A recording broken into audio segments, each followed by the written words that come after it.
So we're now on Daf Kuf Zayin Amud Beis, and we said that Shmuel found it very surprising that Rav did not wash before bread. And why is it? Because Rav wrapped up his bread in a napkin or some sort of a towel. I don't think he did. Shmuel looks at him like, is this what we're supposed to learn from you? We're supposed to follow in your footsteps? Amalei daiti ktsara Allah. In other words, don't derive any conclusions from me. Rav, throughout all of Shas, is known as a very a touchy kind of guy. Well, touchy, I don't mean that he touches. I mean that, he's very sensitive. And, like some people are very sensitive to smells, super sensitive to smells.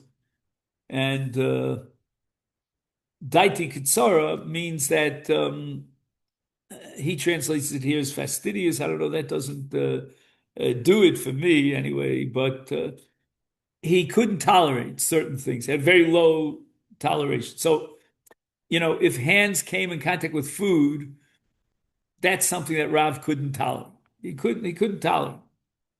So what does he do? He makes sure that he won't come in contact with the bread by wrapping it up. But in general, as far as Natilas Yadayim is concerned, we cannot derive conclusions from the fact that Rav didn't wash his hands, because we don't have to worry about the fact that Rav might come in contact with the bread, even after he puts the bread into a cloth, because Rav is so sensitive about that, he would never do it. But for you and I, for a rank and file member of society, then we have to worry about the fact that he might come in contact, his hands might come in contact with the bread.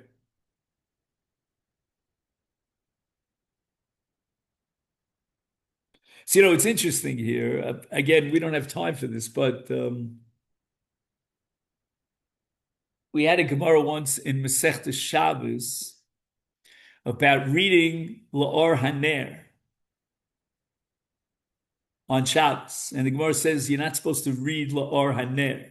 I'm not talking about electricity, but the Gemara says Shema Yata, because could be while he's reading and his mind is preoccupied, and all of a sudden the candle is flickering, he's going to tip it over to make sure that the oil goes into the wick and violate the malach of Havara. But the Gemara says that an Adam Chashuv, we don't have to worry about it.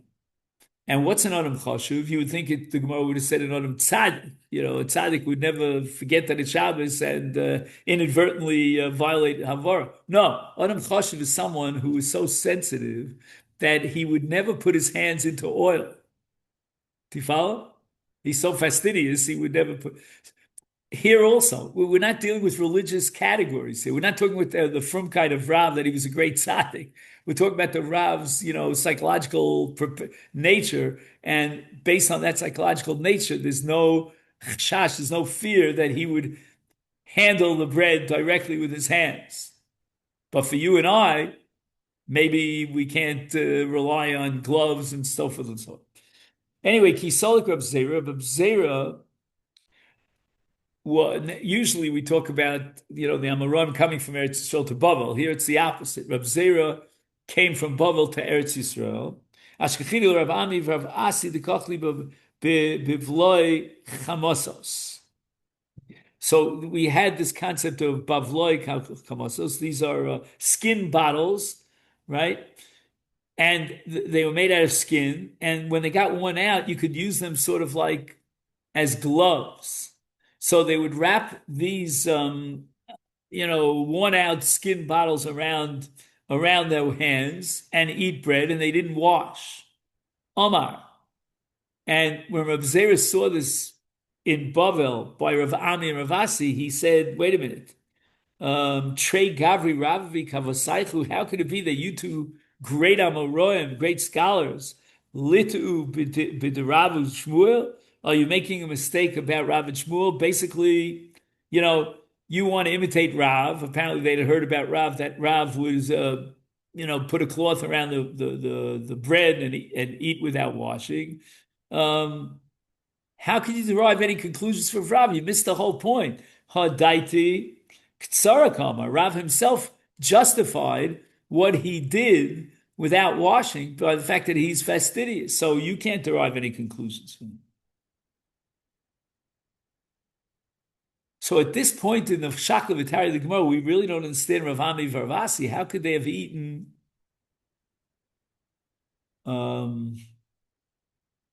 by just taking these worn-out skin bottles and wrap their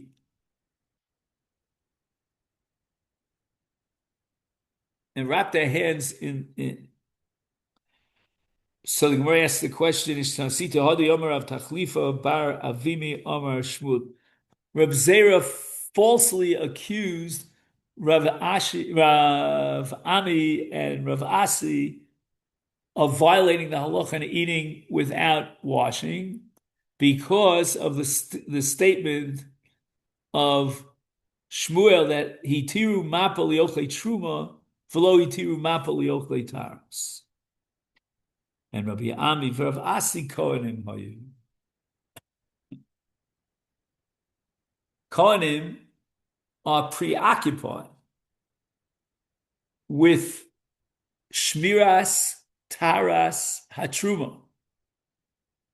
They're absolutely meticulous, and they go to all ends, and they're very accustomed to be very careful about truma.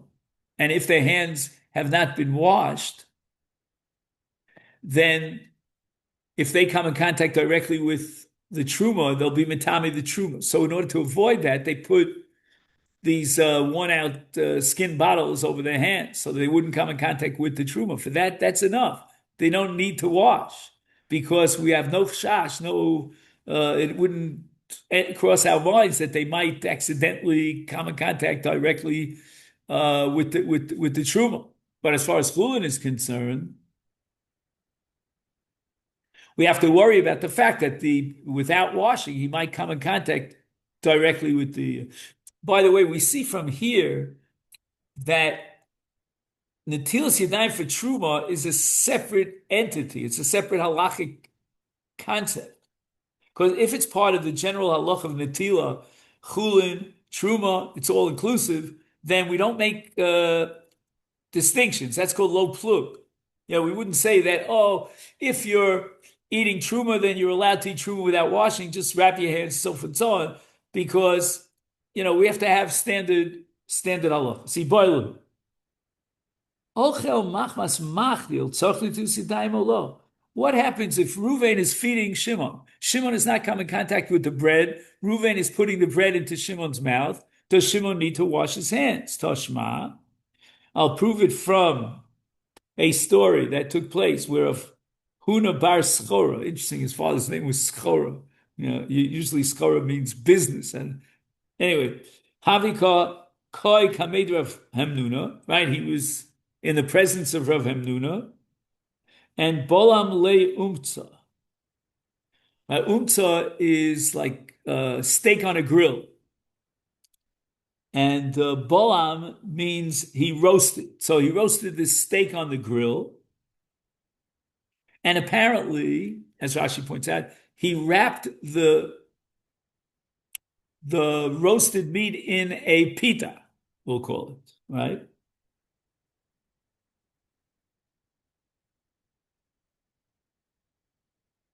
Now, apparently, I don't know if Rav Huna is a close Talmud of Rav Hamnuna, but he's actually feeding Rav Hamnuna Achil, and Rav Hamnuna had no compunctions and he ate it.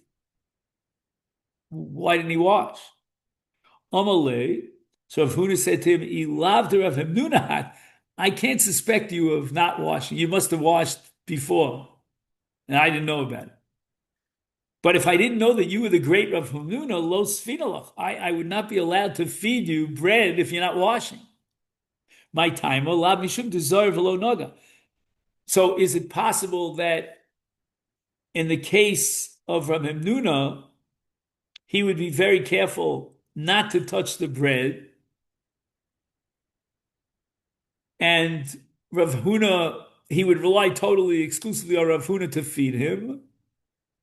And the same halacha, therefore, should apply to gloves, as I call it, covering your hands.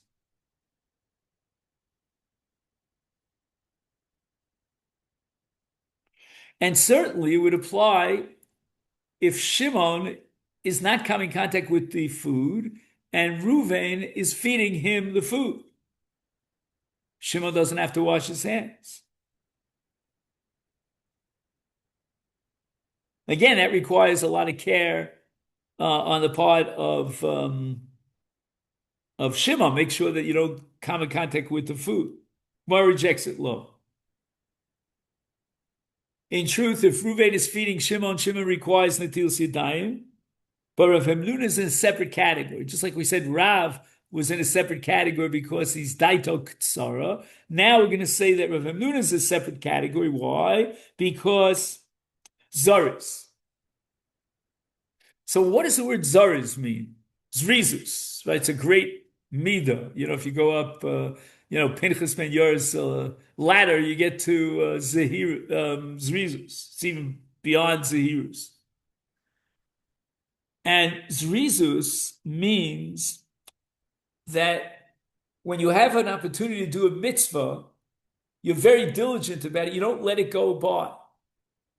So therefore, even though Rav Hamnuna was fed by Rav Huna, and Rav Huna had no idea that Rav Hamnuna had actually washed his hands, but in truth, he had washed his hands. And Kadim means before he entered into the Chadarochel or whatever it is to get fed by Rav Huna, is Mashiyada, he washed his hands. Meikar. So basically, the Gemara doesn't come at this point to any conclusion as to whether or not Shimon has to wash his hands if he's not coming in contact, he's being fed by Reuven. Toshma, but here I have a very good proof. The Amar Abzera Marav, Lo Yitein other Prusel Tok Piv Shel Shamash. So they used to have a shamash, which loosely translates as a waiter in this context, right? And he would make sure that all the guests at the invited would get the right food, and all the foods were taken care of, and everything was served. And now one of the guests wants to feed the shamash, apparently bread.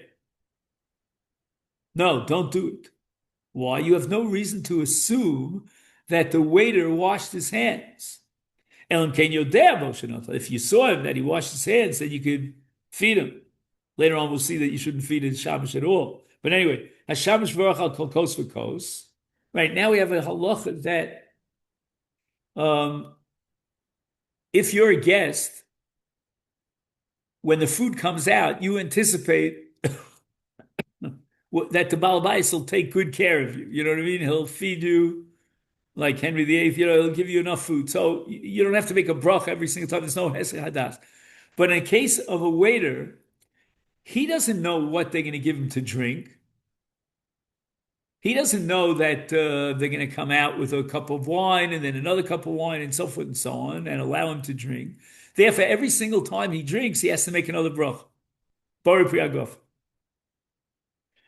And not only that, in a varach al kol prusa v'prusa, right? If let's say he eats one small piece of bread, now they bring him out another piece of bread, he has to make a new amotzi because he had hesed hadas. He doesn't know up front what they're going to feed him, and he's not a balabas. Rabbi Yochanan Amar mevarach al kol prusa v'prusa. Oh, I'm sorry. Yeah, what I told you before is Rabbi Yochanan. The first opinion is that there's a laissez-faire attitude as far as bread is concerned, meaning the waiter is allowed to eat as much bread as he wants. I guess bread is not so, expensive. And therefore he has no hesed hadas. And Rabbi Yochanan says, no, even with regard to bread, it's expensive enough that the waiter doesn't have laissez-faire. He's dependent on others who will feed him. And therefore every time he gets another piece of bread, he has to make another bracha. That's according to Rabbi Yochanan. Okay, what does this have to do with us? We want to know whether or not you have to wash your hands if somebody else is feeding you. Omar of Papa, Bishlem de Rav Verab Yochanan Lokash.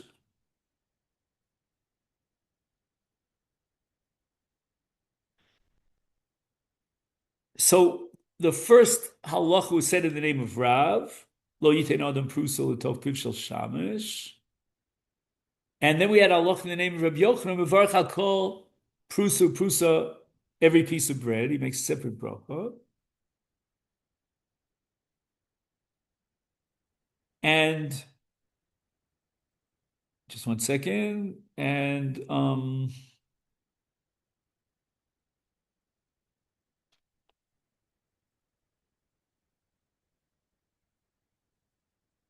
so wait, the Gemara is implying a question here, but I don't see the question. Rav and Rabbi Yochanan seem to be saying the same thing. Just one second. That what you need netilas yadayim.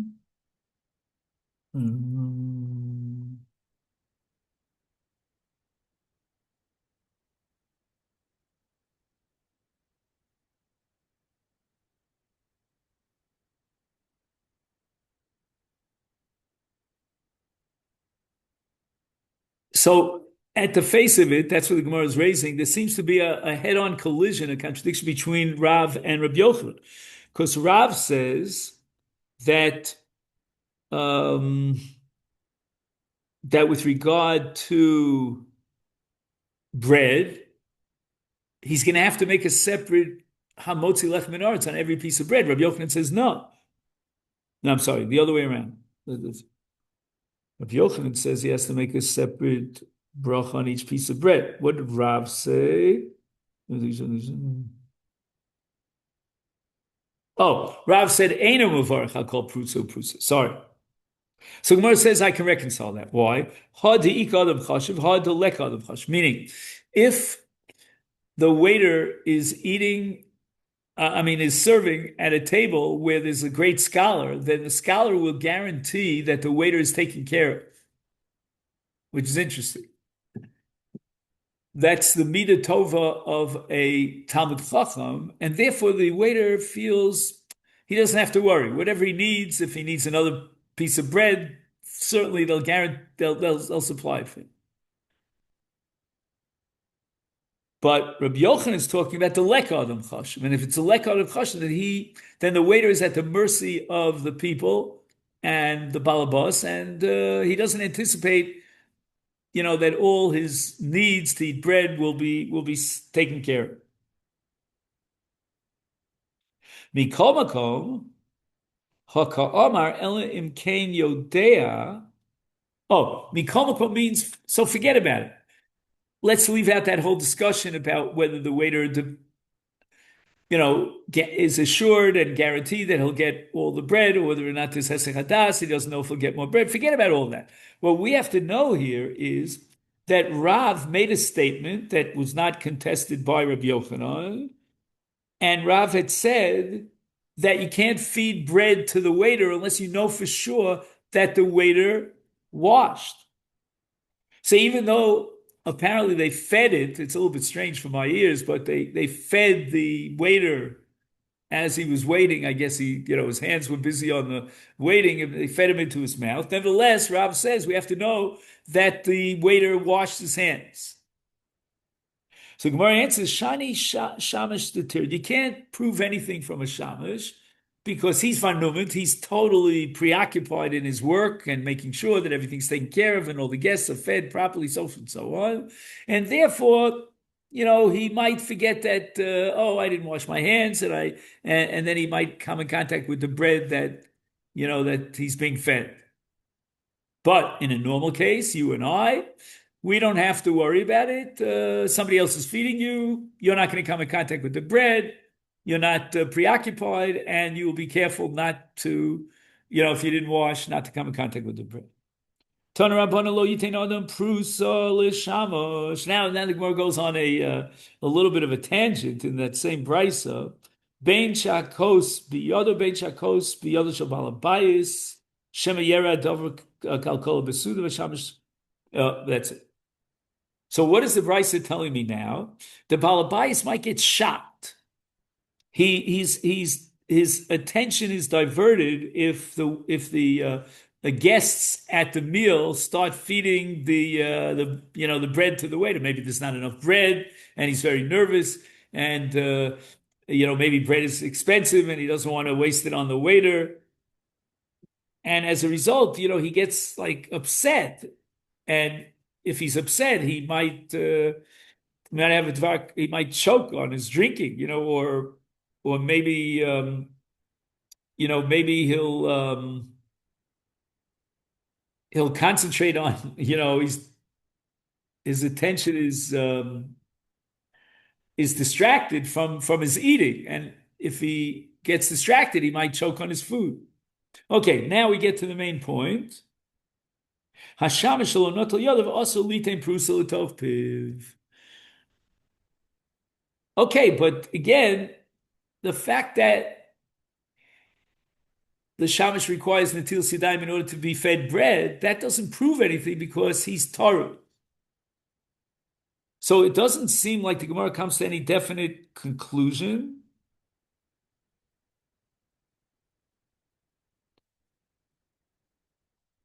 What about the person who's feeding him? Ruvain is feeding Shimon. Does Ruvain have to wash his hands? Now, again, you could always ask me, there's a love for bread here on the table, right?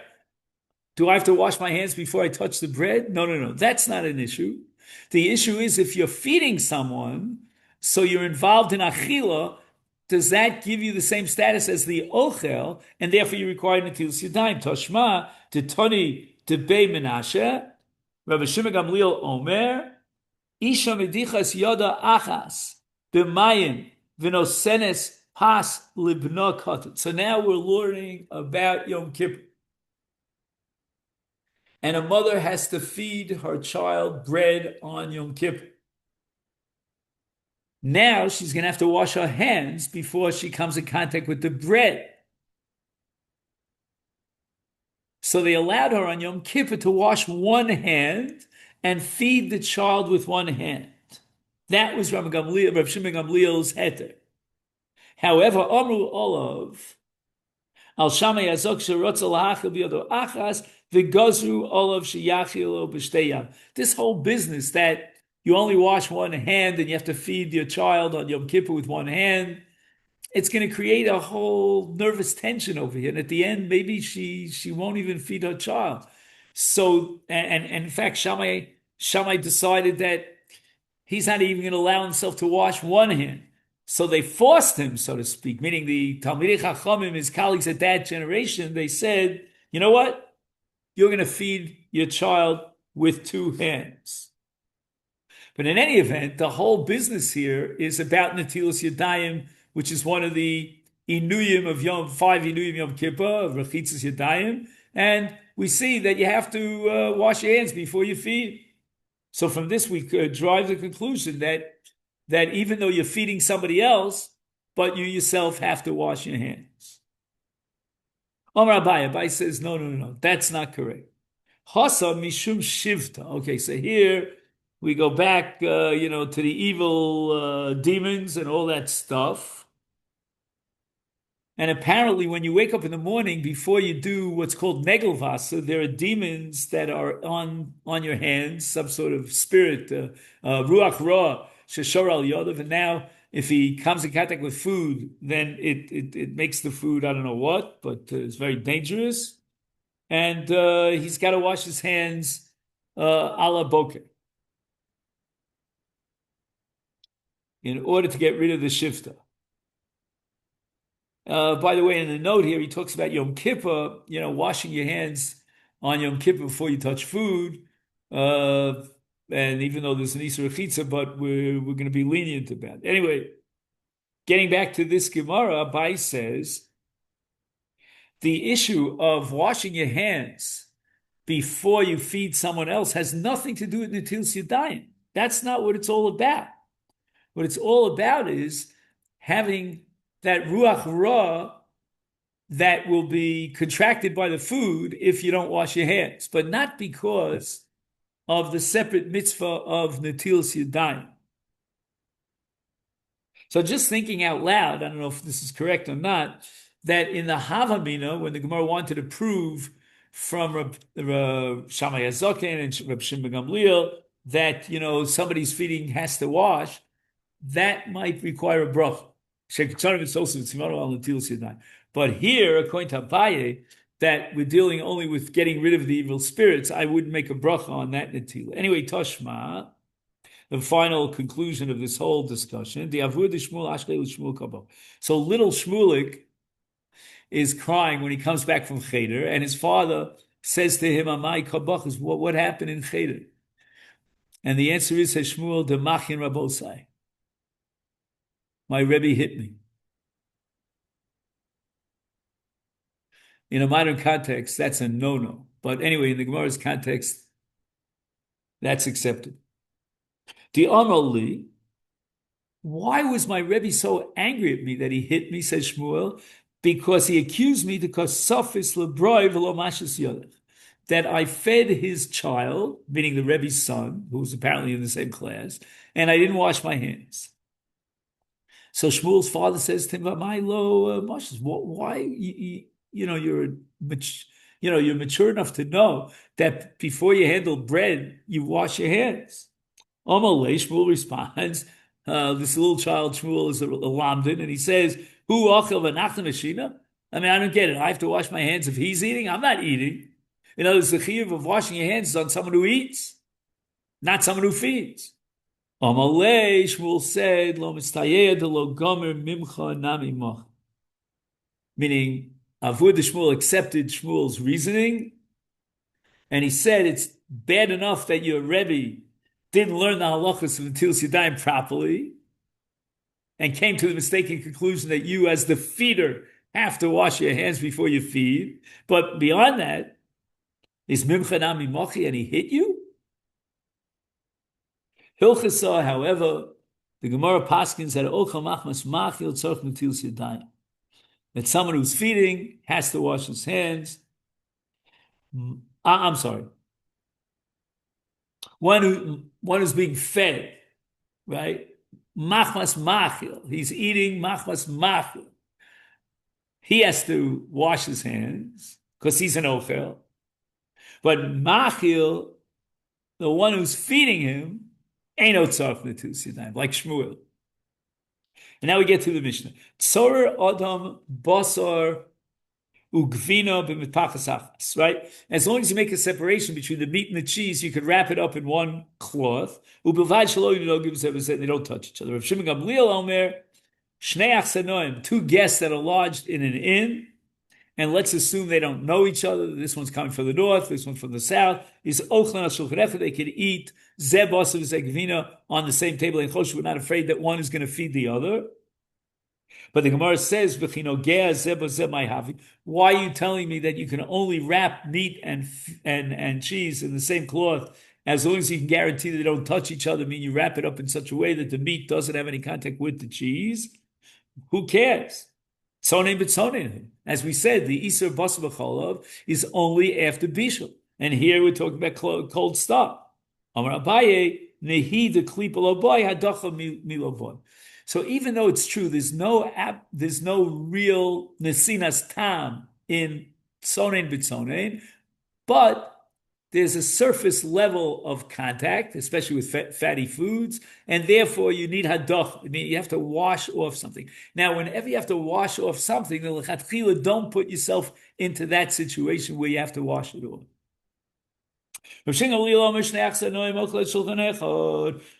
Chananya bar Ami Omer Shmuel Lo Shanu El Shein Makirin Zed Zev Makirin Zed Zeos. Okay, you came from the north. I came from the south. I never saw you in my life. We happen to be paying, this, for the tzimmer, the rent and whatever it is, but we don't know each other. So, but if we're old good buddies and we know each other, then hey, take a piece of my meat. It's really good. Hey, why don't you try this cheese? Tanya Nami Hachim, we have a brisa to that effect. Rav Shimon Gamliel Omer, Shnei Achsenoim Shenis Archu Lefundak Echad Zeba Minat Sofa. One came from the north. Zeba Minat came from the south. Zeba also, and he's eating cheese. Zeb on the same table is coming, and he's eating meat. Ein Choshish.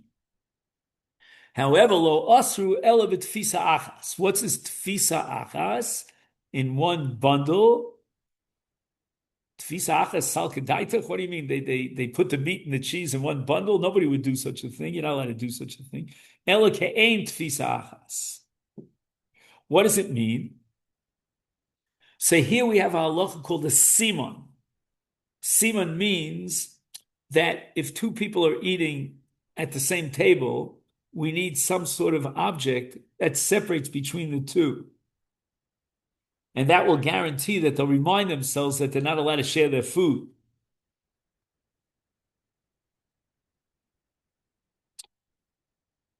So the implication is that when is this asur? That's only because of tfisa achas. They didn't put some distinct item on the table separating between the meat and the cheese. If they had done so, then it would be mut. Oh, this is very painful.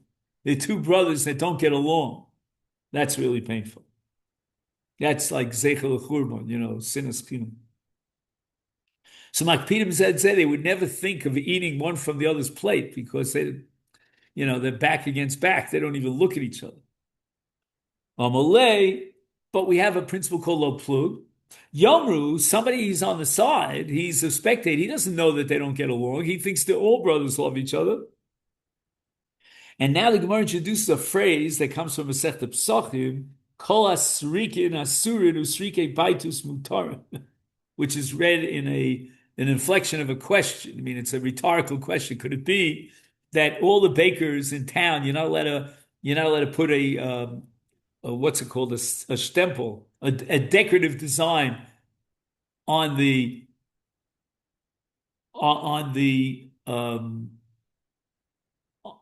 dough because we're afraid that toch kidei kach it'll leaven, it'll become chametz.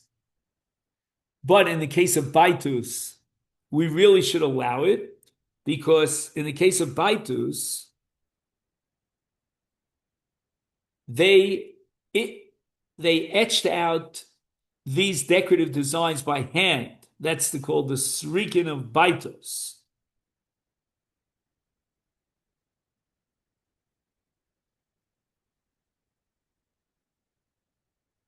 And since he had this special, unique method, baitos, then he was so clever about it, he was able to imprint the designs on the dough instantaneously without leaving it to leaven, to ferment. So Gemara says, can we do such a thing and allow it just for baitus? I mean, the people coming by, they don't know how great baitus is. They can assume that any baker is allowed to make these decorative designs, which might lead to an Isur Chametz. And the same thing is here. You can't tell me that two brothers that don't get along, they're allowed to eat meat and milk from the same table. I mean, we don't know that. Utamech. So the Gemara says now, if you're saying that we have to worry about the onlooker, the spectator, then the Omer of Asa, Omer of Yochanan Misha Ein Lo Ela Chalok Echad Mutal Chabso B'Chol HaMoed. Right, you're not allowed to wash clothing during Chol HaMoed, but if somebody has only one chaluk, that's the only cloak he has, and yet we allow him to launder his cloak, Yomru, people will say, again, when you use the same logic and the principle of baitus, Kol Sriku Basurim Usrike Baitus Mutar, meaning the spectator doesn't know that this guy has only one chaluk, and that we were allowing him and flexible to permit him to launder his chalok on Chol HaMoed because he has only one chalok, Nebuch, the poor guy. How could you allow it? Low plug. I mean, the onlooker is he doesn't know that this guy has only one chalok, and he sees the guy laundering his clothing on his cloak on Chol HaMoed. And where answers Chosam Ha'amar Mar Baravan, a Zor Mochiach Chalok. Everybody will know. The spectators will know that this guy has only one cloak. How is that so?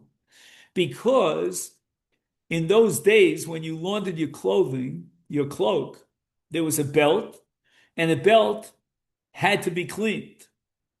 They could see that his belt was not laundered. Why isn't it laundered? And that's called a zoro, his belt. Mochiach alav, it proves that he has only one cloak. A cloak was always worn with a belt, which was held in place by loops attached to the garment. A person who owned more than one cloak, he calls it a tunic, would remove the belt and place it on right. You would move the belt from one tunic to another. I mean, I do this almost daily. I move my belt from one pair. However, if he has only one tunic, he always left the belt in place, even when he was washing the tunic. Okay. All right, Rabbosai, this is leading us to the new Mishnah here on Daf Kuf Ches. So that would be our homework assignment for Shabbos. And then on Sunday, Mirza Hashem, at noontime, we do Kuf Tes. So have a great Shabbos.